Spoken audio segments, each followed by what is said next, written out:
De modo que a galinha ela passa a se tornar também uma atriz, né? Uma atriz. Que tá lá. A gente não colocou ela nos créditos, não deu nome a ela, mas ela tá lá e. No final, quando a gente terminou de produzir o filme, a gente foi comemorar e a galinha tava como parte da sobremesa.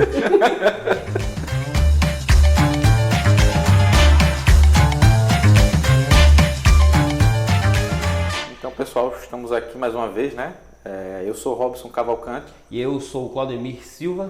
E a gente vai continuar aqui com a nossa retrospectiva que a gente está fazendo, né? Nesses episódios do nosso cast. A gente está fazendo meio que uma retrospectiva dos trabalhos que a gente fez, né? Na parte de curtas-metragens, de filmes, enfim. Alguns projetos audiovisuais que a gente fez lá do início, de quando a gente estava começando, né? A Cana Filmes. E a gente já falou sobre o nosso primeiro documentário, que foi o Paiol, Arte Dependente de Teotônio Vilela. Isso, né? Se você perdeu esse episódio, é extremamente recomendável você assistir depois, terminar esse episódio aqui. Que vale muito a pena. Nesse episódio a gente comentou sobre o processo, né, sobre os aprendizados que a gente teve com esse documentário, que é um documentário sobre um grupo que existe aqui em Teotônio Vilela, chamado Paiol. Enfim, aí se você quiser, você pode conferir aí no nosso canal, tá lá o episódio sobre esse documentário. E no episódio de hoje, né, Claudemir, a gente vai falar sobre o nosso primeiro filme de ficção, né? E, inclusive, antes de dizer o nome aí do filme, uma curiosidade é que o primeiro filme, a produção, né, ela durou mais ou menos 30 dias. Demorou 30 dias trabalhando aí, trabalho quase escravo. Nós fomos escravos de nós mesmos. De nós mesmos, né? E após terminar a produção desse filme, a gente pensou, cara, e o que a gente vai fazer agora? Existe a desilusão quando você está em um projeto que você cria muita expectativa, quando você termina, e agora o que eu faço? Aí o Robson apareceu com um roteiro, a gente pegou esse roteiro, deu uma trabalhada nele, né? Quando se fala em trabalhar um roteiro, normalmente você deixa ele possível, né? Por exemplo, eu já peguei roteiro em que o cara não tinha nem 10 mil reais para produzir ele e tinha naves espaciais, invasão extraterrestre, robôs, dinossauros. A ideia normalmente quando você pega um projeto assim, você tirar o que está sobrando e o que é possível. Existe o mundo ideal e existe o mundo real. Eu acho que assim, só aproveitando esse gancho, acho que o tema em si também talvez nem seja o problema, porque, por exemplo, a gente já fez um filme, e a gente vai falar dele depois, um filme que tinha teletransporte, né? Exatamente. E a gente conseguiu fazer com um baixo orçamento. Então, acho que o tema não é nem o problema, mas a abordagem do tema, né? Eu acho Exatamente. que é isso que... como você vai abordar o tema que é o que vai influenciar no orçamento. A estratégia de mostrar o que tá na sua cabeça, né? Isso. Então, finalmente, sem mais delongas, o nome do filme, que é o segundo que a gente produziu, 30 dias depois da gente ter produzido o primeiro documentário, não deu tempo nem lançar, inclusive a gente não tinha nem lançado porque a gente estava esperando o resultado da música. A gente fez uma solicitação e estava esperando. E o nome do filme que a gente produziu, a primeira ficção, é Meu Eterno Retorno ou O Colecionador de Dores. É um filme duplo, o nome. Um título duplo. Né? Um título duplo, né? O roteiro foi do Robson Cavalcante e eu trabalhei na produção e nem sabia que eu estava na produção, porque na época a gente era realizar, inclusive meus nomes não estão nos créditos do filme como produtor, mas eu trabalhei na parte de produção. Porque na época a gente estava tão cru, que a gente nem ligava tanto para essa parte técnica, assim, como se estrutura um projeto audiovisual. Eu acho que não é que a gente não ligava, é que a gente talvez não sabia. Não sabia dar nome aos bois e também não sentia essa necessidade, né? É verdade, de fato. A nossa ideia era simplesmente fazer o filme. O filme. E assim, esse é mais um dos filmes que a gente fez. Tipo, esse início o início da Cana Filmes é marcado muito por isso, por essas, vamos dizer assim, essas obras esses filmes fast food, né? Que a gente fazia rápido, terminava rápido, mas assim como a questão da própria comida rápida, né? Também isso não significa que fazia bem para a saúde, né? Exato. Inclusive, normalmente a gente demorava para produzir um filme desse 30 dias. Era 30 dias trabalhando, não existia, inclusive, o conceito de pré-produção, né? Produção e pós, elas aconteciam simultaneamente. Muitas vezes, inclusive, teve projetos que trabalhamos que o próprio roteiro ele acontecia durante o processo. Imagina, você está escrevendo o roteiro durante e após. Já aconteceu modificar depois, modificar, né, para fazer sentido. Isso. Acontece. Não é recomendável, principalmente se você tiver uma equipe grande. Quando eu falo equipe grande, quando você tem 3, 4 pessoas, já começa a complicar a situação, né? Porque você vai perdendo o controle. Se você tiver uma equipe técnica, se você tiver muitas variáveis, vai dar trabalho, mas para o nosso caso específico funcionou. A gente conseguiu fazer essa produção. Um investimento normalmente para um filme desse era entre 100 e 200 reais na época. A gente tinha câmera, a gente precisava de combustível para se deslocar quando ia, às vezes não fazia isso aí, e a gente começava a produzir. E como eu falei anteriormente, foi a primeira ficção. E quando diferente de um documentário, quando você está trabalhando com a ficção, a abordagem é outra, os elementos eles são outros. Quando você está num documentário, por exemplo, você se inspira muito na realidade, num tema, num personagem, em alguma coisa específica. Pode me cortar aí, Robson, quando quiser, viu? Beleza. E o que acontece? Na ficção, normalmente, você vai criar um universo que não existe, normalmente, né? Normalmente não, é uma ficção, né? Não existe esse universo. Aí tem um conjunto de elementos que a gente foi aprendendo no processo, inclusive a ideia de continuidade. A gente foi percebendo que, tipo, não, existe... se você colocar uma coisa aqui e colocar uma coisa depois, vai ter um significado. Foi quando a gente foi entendendo conceitos como a própria ideia de continuidade, o efeito Kuleshov. Eu acho que na época a gente nem conhecia por esse nome, né? Isso A gente dava outro nome. Acho que era rapport. A gente também não sei se a gente chamava desse nome. Enfim, a gente foi descobrindo a necessidade e aos poucos a gente foi integrando isso aí, descobrindo também que tudo existia nomes para esse tipo de coisa. Eu acho que assim, só para antes de prosseguir, eu acho que para quem ainda não conhece esses termos, né, só interessante descrever, por exemplo, o que é a continuidade, né? A continuidade tem a ver, nesse contexto que a gente está falando aqui, que é tipo relacionado a set, né, cenário, essas coisas. Isso se refere a você normalmente vai ter alguém para cuidar para fazer o possível para que isso seja mantido, né?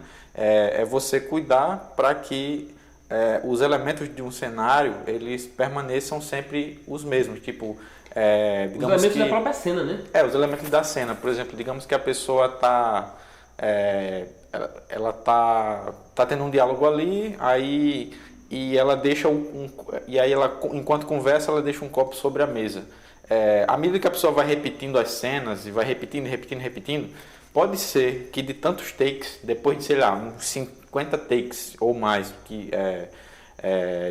vão acontecendo erros e você tem que repetir. Pode ser que em algum momento esse copo, sem ninguém perceber, esse copo nem está mais lá, ele já foi parar no armário, já está na pia, ou ele mudou de posição, ou então o tecido sei lá, da toalha da mesa tá dobrado de um jeito que tá diferente da filmagem inicial, né? Então isso não pode acontecer.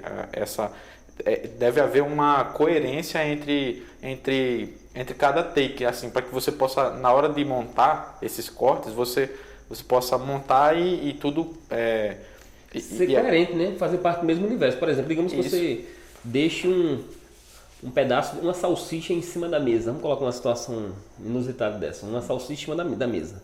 E ela faz parte da história do filme, do universo. Aí o personagem, ele sai, isso é o dia 1. Você começa a gravar no dia 1, aí ele sai do quarto e vai para a cozinha fazer alguma coisa. Aí no dia seguinte, digamos que tem um cachorro na casa, esse cachorro come a salsicha. Aí de repente vamos gravar no dia seguinte, essa salsicha foi comida pelo cachorro. E a gente vai ter um problema na história. Por quê? Na cabeça do espectador ele vai lembrar da salsicha. E quando ele volta no dia seguinte ele não vai ter a salsicha, ele vai ficar perguntando: o que aconteceu com a salsicha? Mas será que aconteceu alguma coisa na história, né? Se isso não for intencional, isso vai atrapalhar a coisa toda. Não, e tem um problema, eu acho que é até um caso mais simples relacionado à continuidade, e que pode acontecer muito frequentemente, não só em ficções, mas em documentários também. Por exemplo, você começa a filmar com, sei lá, com o ator ou o entrevistado ali, e daí a pouco, e a pessoa que está falando está normal, mas daí a pouco cortou, aí você percebe que aquela pessoa já está cansada, ou está suada. A camisa, sei lá, o ator ele estava com a camisa normal, aí quando corta, ele está continuando o diálogo, mas tipo, agora a camisa dele está suada. Tipo, como assim? Tipo, sendo que não se passou tempo dentro da ficção, né? Não se passou tempo suficiente para justificar o fato dele estar suado, né? Ele deveria permanecer enxuto. Mas tipo, às vezes se for necessário vários takes, pode ser que o ator acabe suando, ou sei lá, algum objeto cai, alguma coisa assim. Até ficando com a cara de cansado, né? Isso, e até isso atrapalha. Até mudança de posição. Ou mudança de tom de voz. Isso pode ser percebido, por exemplo, para quem ouve audiobook. É muito comum você ver, por exemplo, já vi audiobooks que o narrador tá falando lá, né? Isso, aquilo, outro, não sei o que pra lá, e depois tem um corte, aí de repente ele, e aí não sei o que, porque ele tomou água, respirou, dormiu. Ou ele cortou ali e voltou uma semana depois, né? Aí você sente uma descontinuidade. No caso de um audiobook, isso não choca tanto, né? No caso, porque normalmente é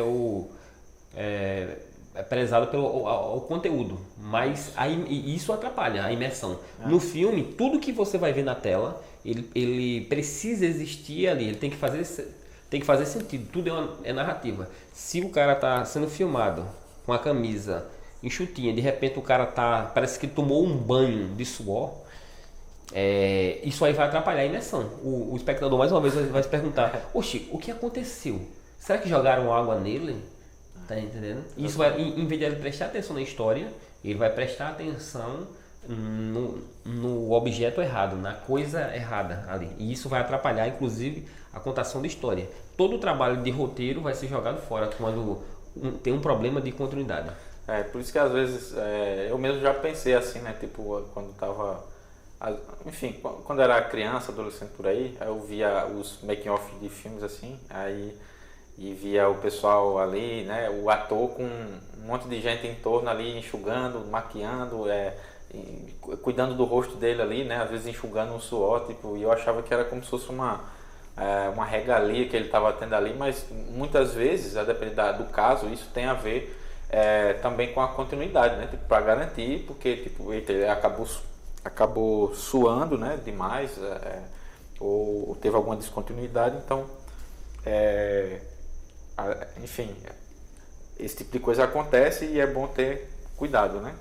A continuidade é muito importante. Muito importante. E ajuda também, assim, é bom você pensar a continuidade também em termos de economia mesmo. Isso também ajuda a economizar. Por exemplo, digamos que você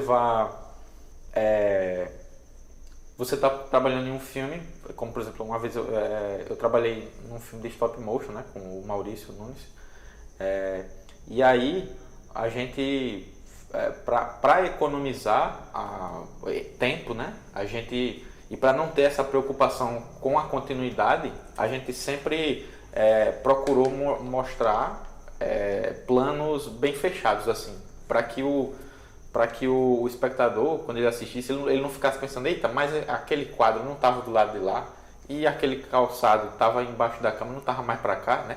Assim, para evitar se preocupar com isso, a gente foi vendo essas possibilidades para evitar. De fechar. Isso, porque quando você coloca o plano fechado, você meio que você tira esse referencial. E você vai economizar na composição de cena. Isso, Porque na arte. Você vai. Na mise-en-scène. Porque a câmera vai mostrando um pedaço aqui, outro ali, e aí o cenário é o espectador quem vai montar esse cenário na cabeça dele, mas o cenário não existe, né? Inclusive na animação isso acontece muito. Às vezes você vai ter uma panorâmica ali para mostrar e para situar, né, o espectador. Essa é uma das funções da panorâmica. Mas é muito comum você ter apenas alguns planos, porque inclusive as panorâmicas elas custam caro, porque são muitos elementos. Alguém vai ter que fazer isso, né? Independentemente de ser 2D ou 3D ou stop motion de massinha, enfim, alguém vai ter que montar. E um cenário grande leva tempo para fazer, aí, enfim. E tudo isso tem a ver com a continuidade também. A continuidade também influencia no orçamento. No orçamento, né? Não só narrativa.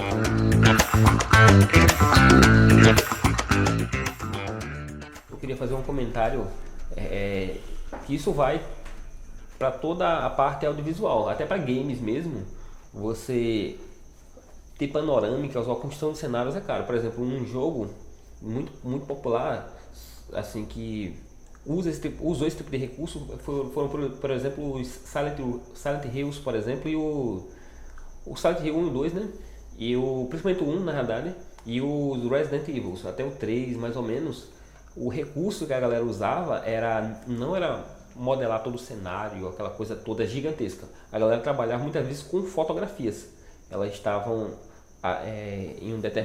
compondo uma determinada cena, e depois aí tinha um corte. Para quem jogou esse jogo, você vai ver, tinha um corte, e quando cortava já carregava para outro plano. Por quê?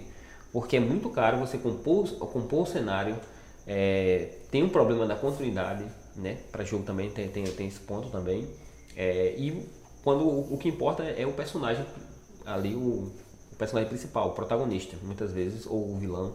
Enfim, tem esses pontos que precisam ser levados em conta na hora de você pensar em continuidade. Continuidade é uma das coisas mais indispensáveis que você tem em um projeto. Porque influencia na questão da imersão também, né? Como você tinha falado. Assim, você tinha falado Rapó, né? Eu acho que era Racó. Racó, sim, desculpa. Tem a questão de Rapó nas vendas também, nas vendas, eu falei Rapó 2 vezes aqui. No caso, Racó, né? O Racó, ele basicamente tem a ver com essa questão dos cortes de câmera, né? E que vem lá do início, né? Na história do cinema. O cinema, essa linguagem que a gente vê hoje, né? De você cortar um ângulo, mostra aqui, aí a outra aí saiu pelo lado direito, aí entra pelo lado esquerdo. Tipo, o nosso cérebro hoje já entende esse idioma das câmeras, né? Da troca de planos em um filme. Mas no início era tudo experimento, né? A galera foi experimentando, vendo o efeito que isso trazia nas pessoas. Aí, por exemplo, percebeu-se que a depender do modo como você montasse determinadas entradas e saídas quando alguém sai de cena, né? E a depender do lado que ela entre, isso pode gerar uma sensação de que a pessoa está andando em círculos, né? Aí por isso que, por exemplo, uma das regras é tipo, se a pessoa sai da tela, vamos dizer assim, o ator está caminhando na tela, aí ele sai pelo lado direito. Aí ele precisa, da próxima vez que ele for entrar, ele entra pelo lado esquerdo da tela. Isso dá uma sensação de que ele realmente saiu de um lugar e entrou em outro diferente. Se ele sair pela esquerda e voltar de novo pela esquerda, dá a entender que ele está ali. O cérebro vai se confundir. Por mais que você tenha referência ao geométrico ali, isso aí pode confundir a pessoa.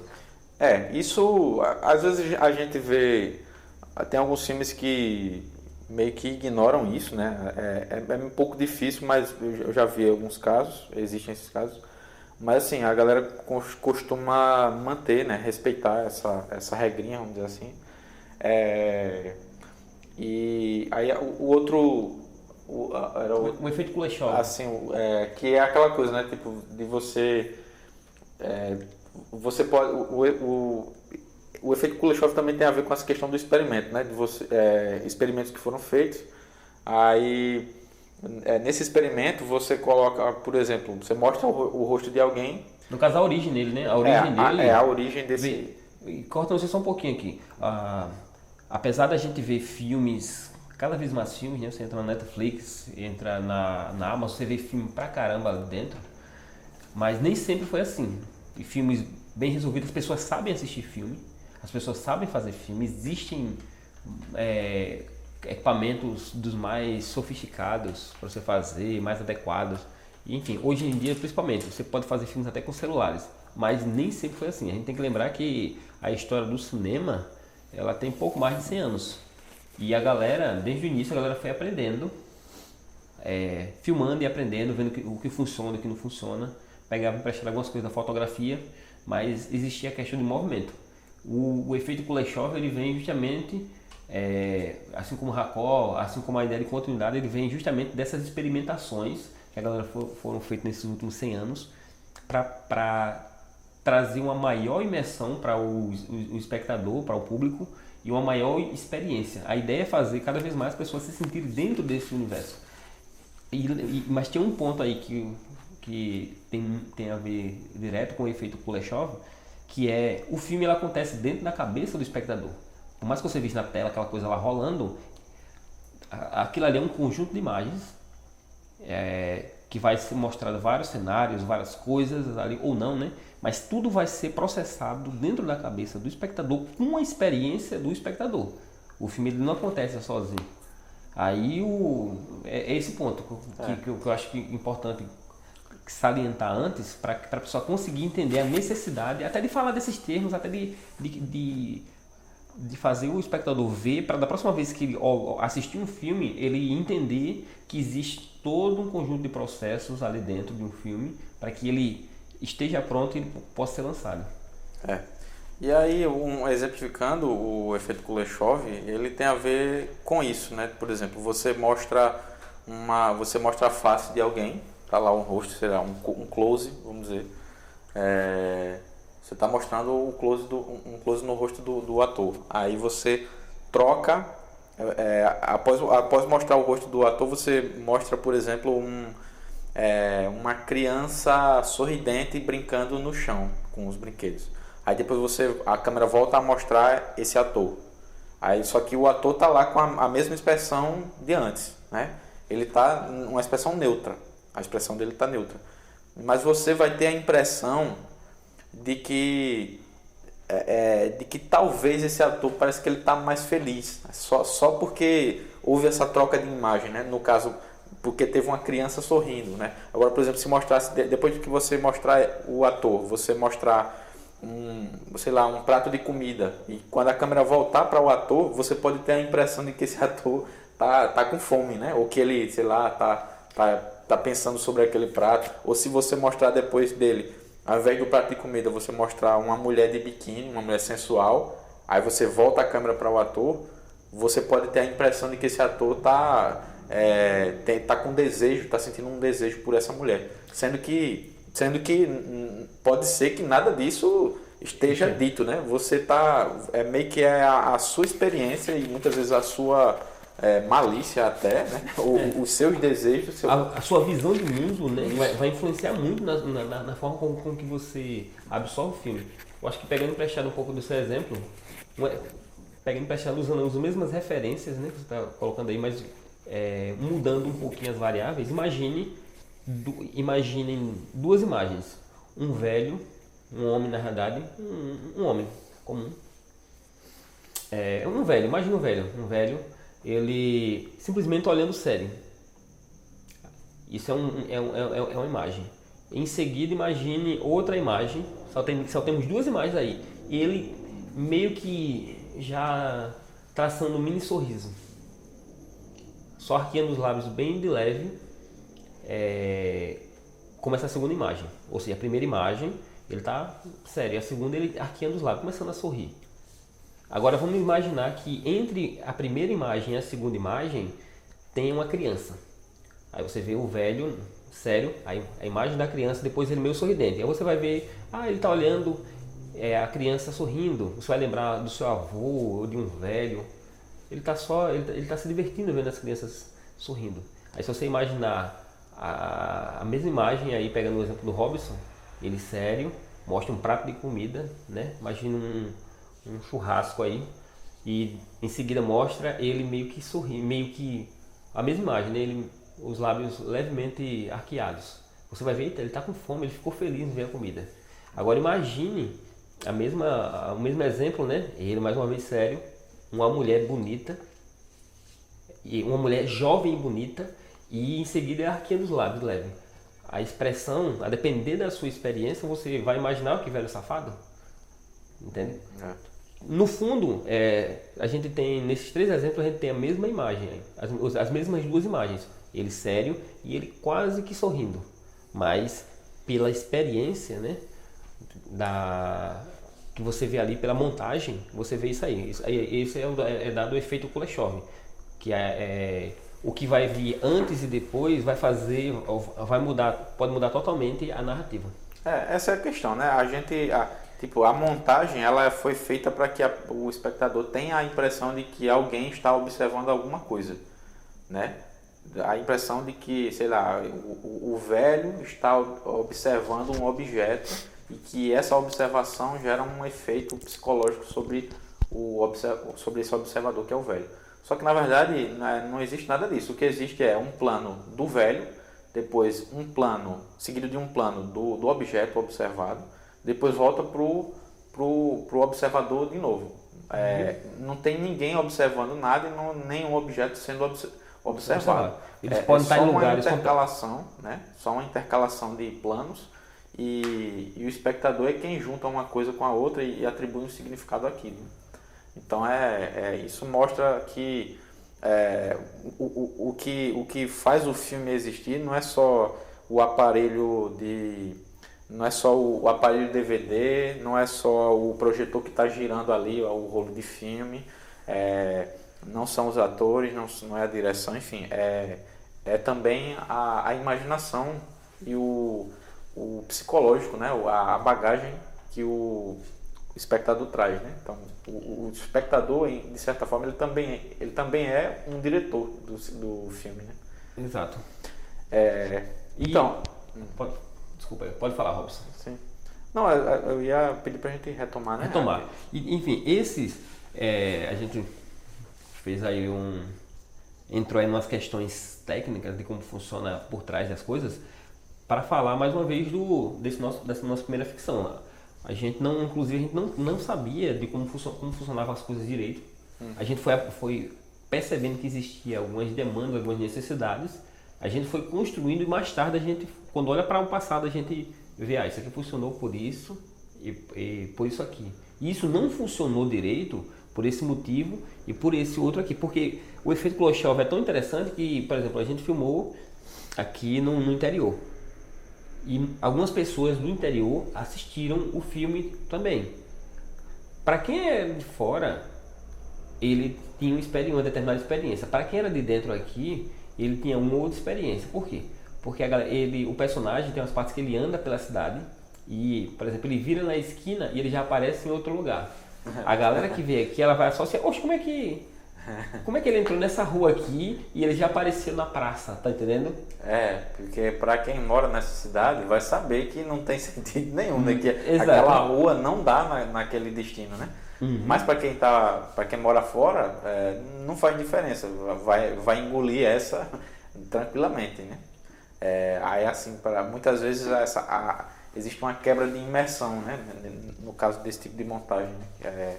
Que a gente fez, existe uma quebra de imersão para quem conhece o local, né? E a gente vê que tem filmes que que tem cena que é gravada em um país, a outra cena já é gravada em outro local, né? O Cegueira, né? O filme baseado no livro Ensaio sobre a Cegueira, ele foi gravado em diferentes locações, assim, lugares. E a montagem lá, como a gente não conhece, né? Eu mesmo não conheço, não fui nesses lugares, os sets do Ensaio sobre a Cegueira, A imersão, Aí você pra fica mim imerso tá ali. tranquilo. Mas provavelmente para quem conhece os lugares vai dizer, não, isso aí isso aí não faz sentido, né? Eu tô arriscando dizer isso aqui, mas assim, pode ser que para quem já conhece esses lugares, né, esses sets desse filme que eu falei, pode ser que não tenha nenhuma quebra de imersão. Mas a gente tá só chutando aqui. Exato. Aí tem outros pontos aí que eu acho que é interessante. Erros que a gente meio que... Não necessariamente erros, né?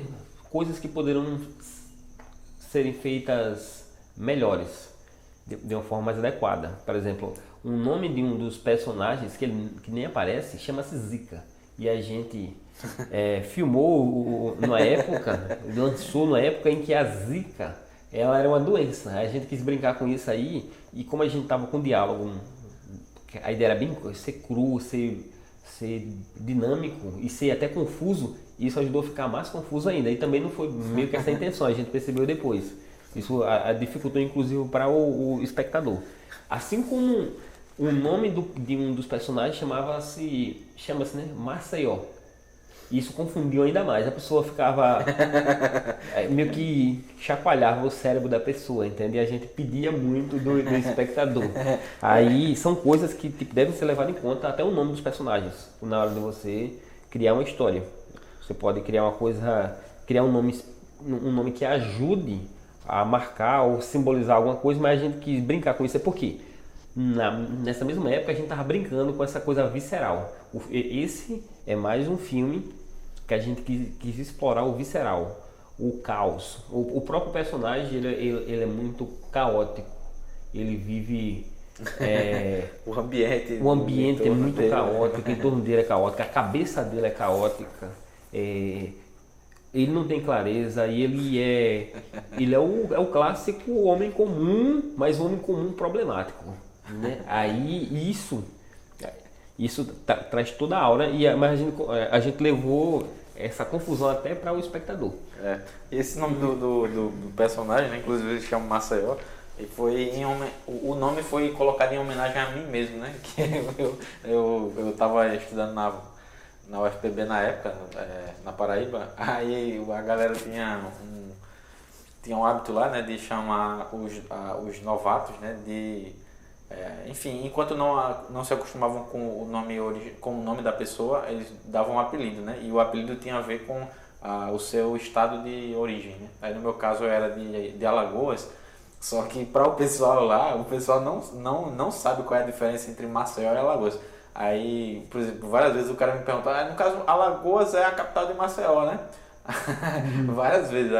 Aí sei que no meio disso, o meu apelido, embora eu não seja de Maceió, eu sou de Teotônio, né? Que é interior de Alagoas. Maceió é a capital de Alagoas e não o inverso.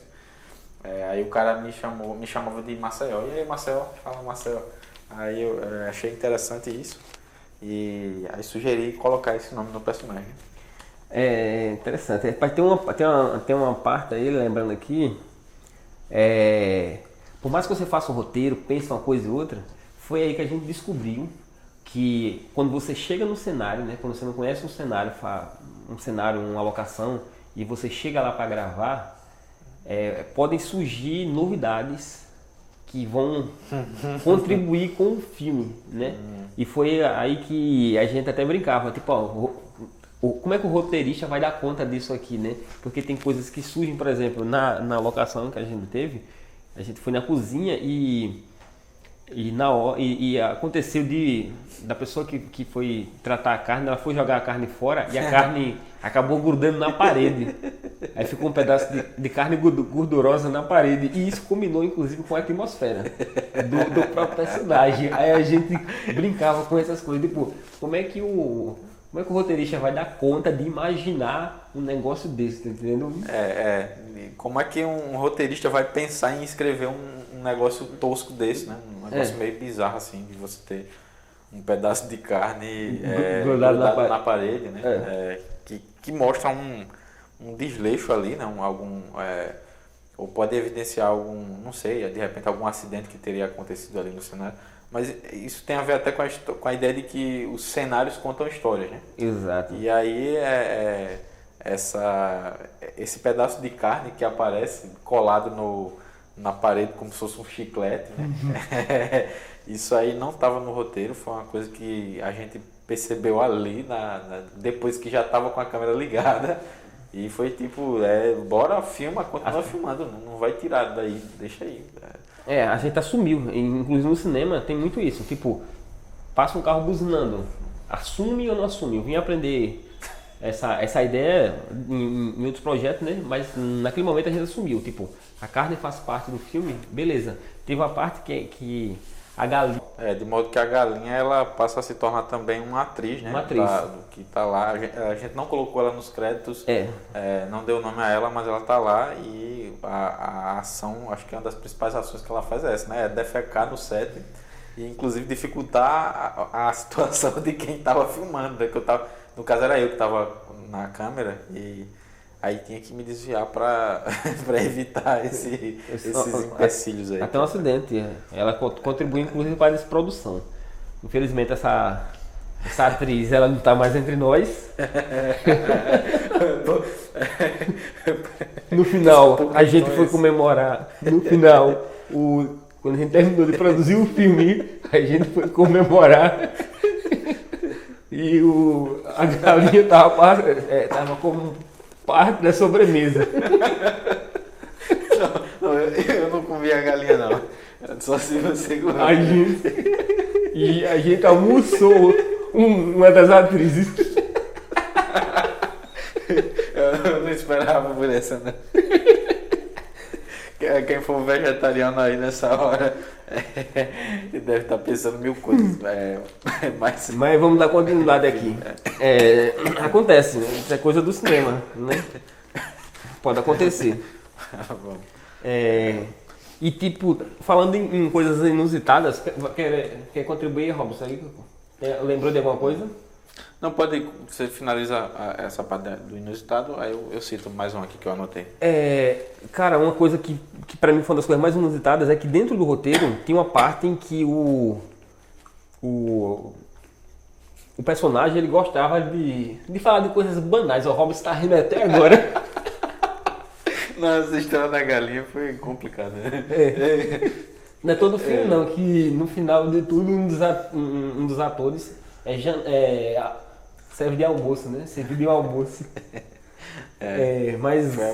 A gente fez uma outra versão aí do Cidade de Deus, né? Na Cidade de Deus a galinha aparece no início, ela se esquiva lá do carro. Mas enfim, vamos lá.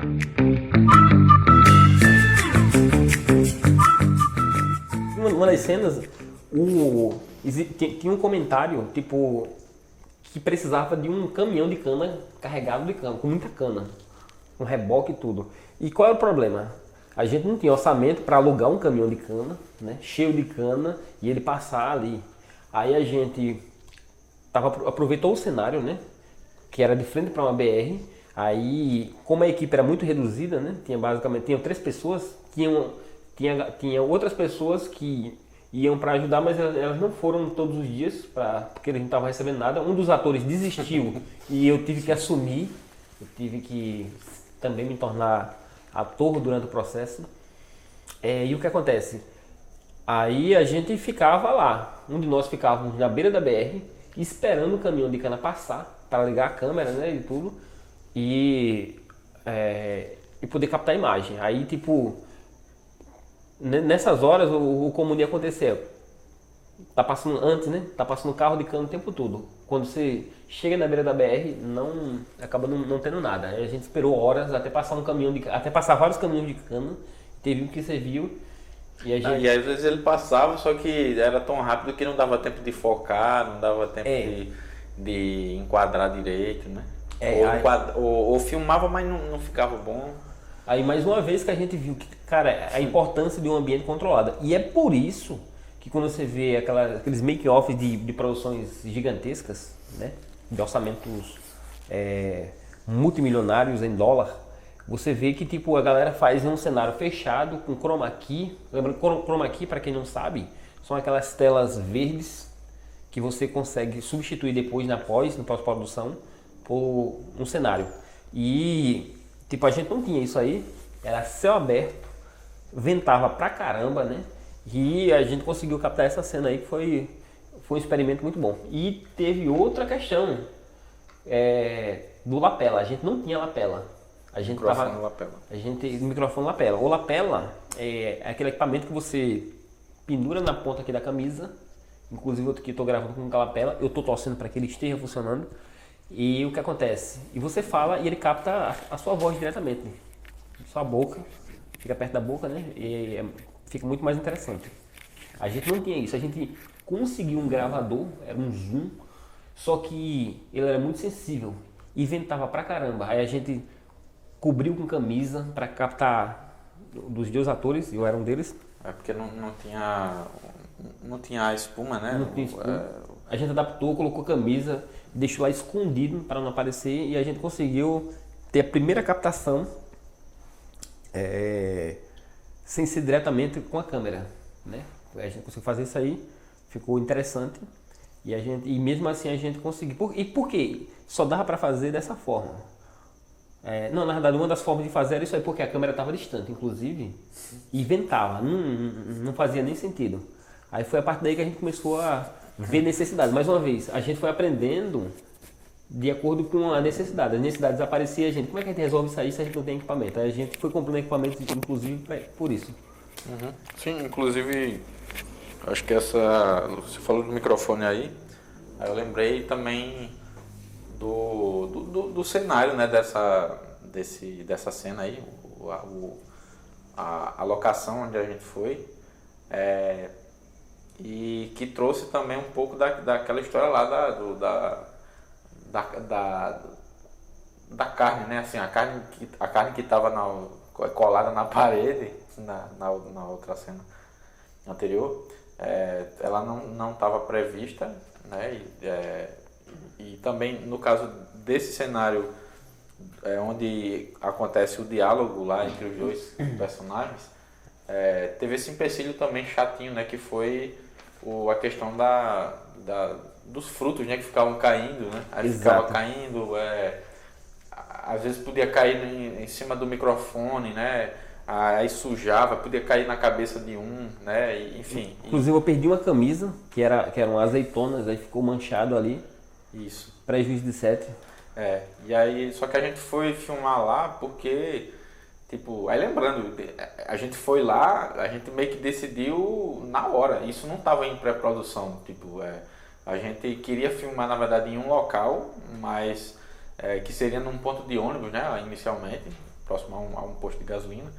Aí, como não dava, tinha a questão do barulho, tinha a questão tinha uma série de inconvenientes no local. A gente percebeu que precisava de um local mais reservado, né? Um pouco mais distante, onde ninguém pudesse atrapalhar a filmagem. E aí foi aí que a gente buscou esse local, mas foi meio que de um dia para o outro. A gente foi em busca dessa locação e a gente não contou com esse imprevisto de ter aquelas frutas caindo, né? Azeitonas. O vento começou a ventar pra caramba. Isso. Enfim, teve um monte de coisas aí dentro do processo. E teve, dentro dessa brincadeira também, né? No filme anterior que a gente fez, a gente teve muito problema com a questão de direitos autorais. A gente queria usar a música e a gente teve muito problema, esperar. A gente aprendeu que, tipo, é algo que leva tempo, é algo que precisa ser pensado. Você não pode usar, simplesmente colocar lá. E o que acontece? A gente começou a pensar em soluções mais simples, né? O Robson, inclusive, ele tem um amigo que é músico também, né? O Robson é músico também. E ele conseguiu autorização para usar essa música. E nos filmes que sucederam, a gente deu preferência, inclusive, para músicos regionais, independentes, em vez de pegar a galera que é realmente famosa, que todo mundo conhece. Normalmente não funciona. E às vezes traz até uma característica mais original para a obra. Eu acho que assim, a questão da proximidade, né? De serem pessoas um pouco mais próximas, né? Também. Assim, isso facilita na hora de você conseguir essa autorização. Né? Uma coisa que eu queria comentar também, assim, que é isso, tipo, esses elementos que a gente colocou, né, que nem, por exemplo, mostrar a cidade, né? Mostrar essas ruas da cidade. A gente queria colocar cenas externas, já até para dar uma dinâmica, né? De alternância de cenas internas, cenas externas, experimentar, ver como isso soa, né? Visualmente, mostrar a cidade em si, né? A gente queria ter essa experiência de ver, né? As ruas da cidade, no caso a cidade é Teotônio Vilela. A gente queria ver isso ali, né? Montado, queria ver como é que soava, né? Ver a nossa cidade ali na tela. E aí a questão, por exemplo, do carro de cana, né? Esse também é outro elemento que a gente queria ver, e isso tem influência, por exemplo, do fato da gente ter assistido e reassistido, né? Várias vezes filmes do Cláudio Assis, né? Baixo das Bestas mesmo, que tem essa coisa do carro de cana. Então isso gerou uma identificação muito grande com a gente. A gente teve essa identificação, esse sentimento de representatividade, né? E a gente queria testar isso também no nosso filme. A gente foi descobrindo no processo que ter muitas locações exige uma energia muito grande. Normalmente pode custar inclusive mais caro financeiramente falando, né? No nosso filme a gente teve aí pensando, teve a locação da própria casa do personagem, teve a rua do amigo dele, várias ruas diferentes. E várias ruas diferentes. A gente filmou em umas 4, 5 ruas talvez diferentes. E que geograficamente são distantes. São distantes, exatamente. Para quem conhece a cidade vai perceber isso. E a outra metade do filme, ela se passa, dando quase um spoiler aqui, ela se passa em uma única locação. Só que essa locação também ela é dinâmica. A gente filmou em vários ângulos, explorou elementos diferentes, né? Situações diferentes. E no final de tudo a gente conseguiu fazer um filme. E era um filme também, um filme despretensioso, né? A ideia do filme ela é meio largada, assim. Né? A ideia é ser... largado que nem um personagem. Explorar um mundo comum, né? E tipo, tem uma coisa interessante que a gente quis fazer para garantir, era fazer uma cena, um diálogo de 6 minutos, e a gente queria garantir que ia dar certo. Aí a gente teve uma cena lá de 96 takes, até funcionar. E tinha variações, vento, barulho, de vez em quando passava um carro de som, lembrando que era na beira de uma BR. Aí a gente foi e a gente conseguiu, numa sequência só. Fazer o diálogo, né? Fazer um diálogo que era sem corte. Né? Sem corte, dinâmico, um cortando o outro. E foi... Só que, enfim, a gente conseguiu, né? Mas antes disso teve alguns dias aí de ensaio, né? Você e o Calixto, né? Exato. Você faz um dos personagens, né? E para mim foi interessante também acompanhar isso, porque a gente fazia uns testes lá, né? Tipo, vocês... De não rir, né? Tinha a questão de rir, né? O Calixto tinha mais facilidade para rir, você tinha menos. E até funcionar, porque tipo, aí foi a partir daí... E eu trabalhando como produtor, sem saber necessariamente que eu estava na produção, né? Lembrando que tipo, eu estava resolvendo a questão logística, técnica, de ver onde ir, o que resolver, onde usar, onde seria editado, enfim. E o Robson estava muito mais focado na parte da arte, que era a câmera, que era a parte que estava mais focado na direção, nesses outros elementos, né? Na parte do roteiro. Aí o que acontece? Foi a parte que eu percebi que o local... Pode parecer óbvio hoje, inclusive para mim é óbvio isso, mas o set, a produção é para produzir, não é para ensaiar necessariamente. Fica muito mais barato, o dispêndio de energia é muito menor quando você já ensaia, faz uma pré-produção bem feita para depois você chegar lá no set e gravar. A gente estava aprendendo ainda, a gente não conhecia esses termos de pré-produção, produção e pós-produção, né? Que são os básicos aí. A gente estava fazendo de acordo com a necessidade, como a gente conseguia fazer, como a gente enxergava, inclusive, a coisa que a gente foi descobrindo. A gente foi tateando até conseguir produzir as coisas, levando cacete e aprendendo com a necessidade. A gente não tinha lido ainda nenhum livro de cinema assim, sério, pelo menos eu não sei o Robson. Não, eu tinha lido o Sid Field. A gente tava lendo, tu tinha lido antes, né? Eu tava lendo, inclusive nessa época, o Sid Field. Eu tinha começado a ler, depois eu parei. Durante o filme, não, eu tenho que ler aí para fazer um negócio que preste. Mas assim, muito aprendizado. Aí no meio disso tudo, por exemplo, a própria questão da montagem, né? Porque a gente tinha montado um documentário antes, né? Aí, mas tinha aquela vontade de ver montado um filme de ficção também, né? Mostrar uma coisa que não existe, né? Uma coisa é você montar um documentário, ok, que é baseado na realidade, né? Com personagens que existem e têm sua forma de ser e sua história.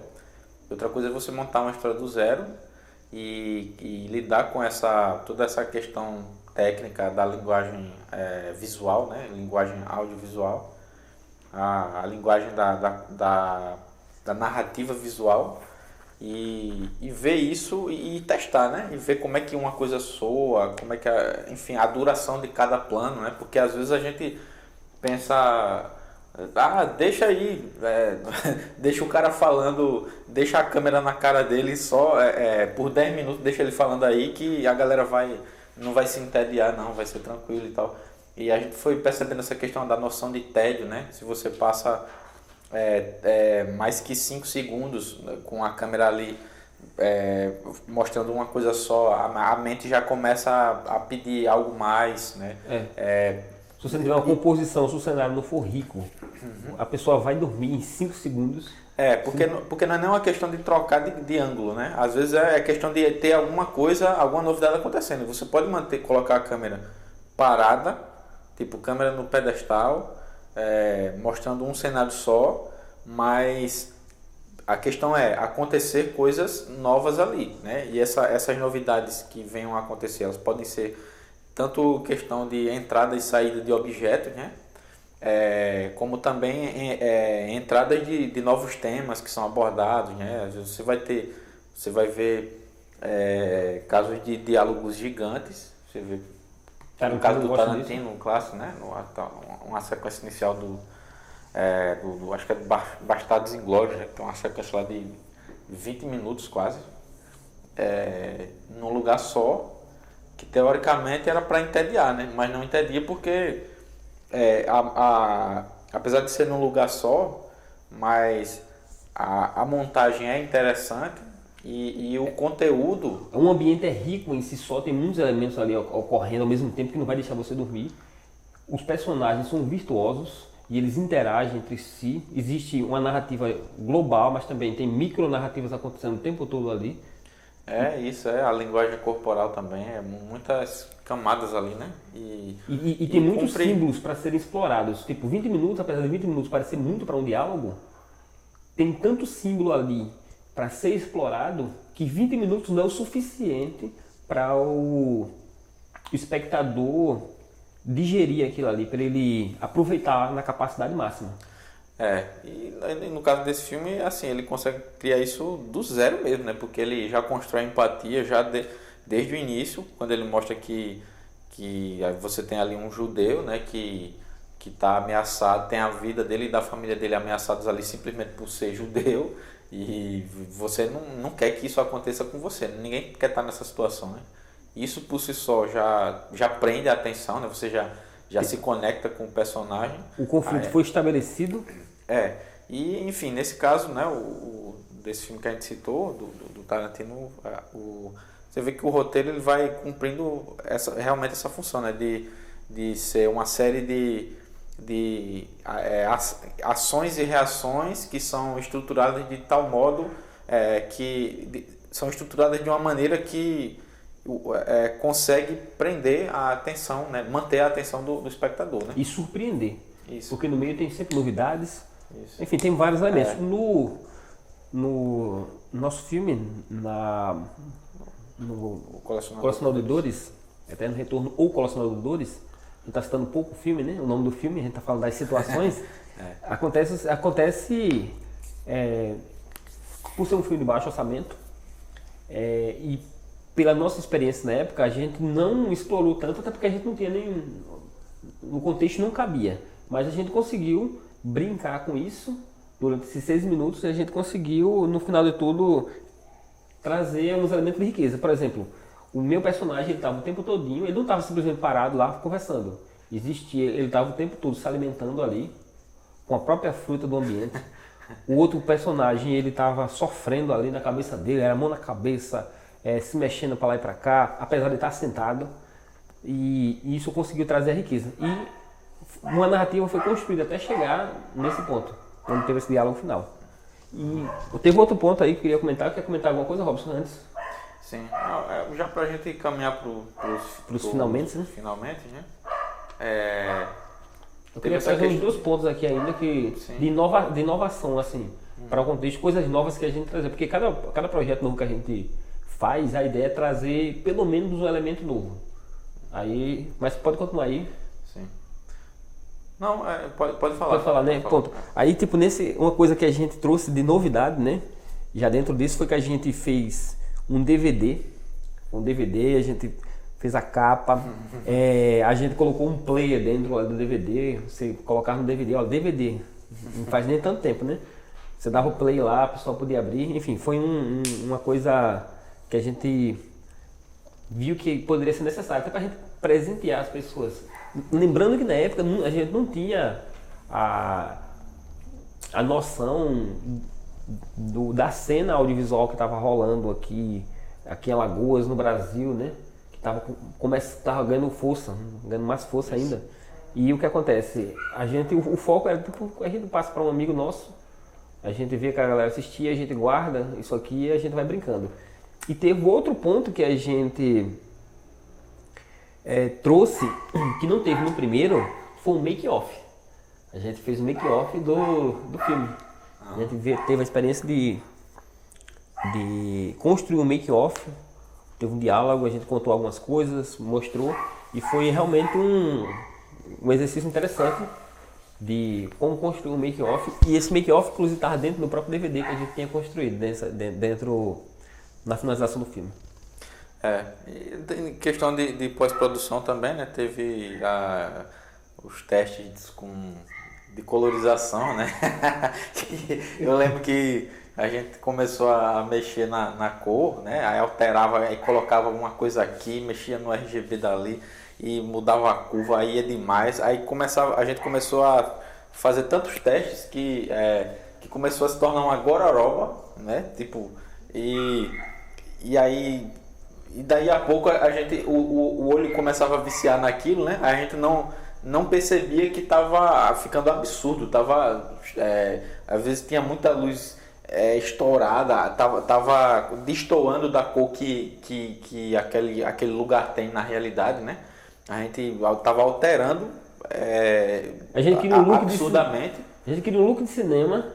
Só que tecnicamente a gente filmou com uma Camcorder, uma câmera, aquelas câmeras de mão de você filmar o seu cachorro brincando na lama, tá entendendo? É uma câmera pequena, uma lente só, o zoom infinito, e a gente queria o resultado de uma Arri Alexa, né? Que são aquelas câmeras gigantescas para filmar que normalmente são filmadas em Hollywood. Aí a gente viu que, tipo, a gente precisa assumir a limitação técnica dentro do contexto do próprio filme.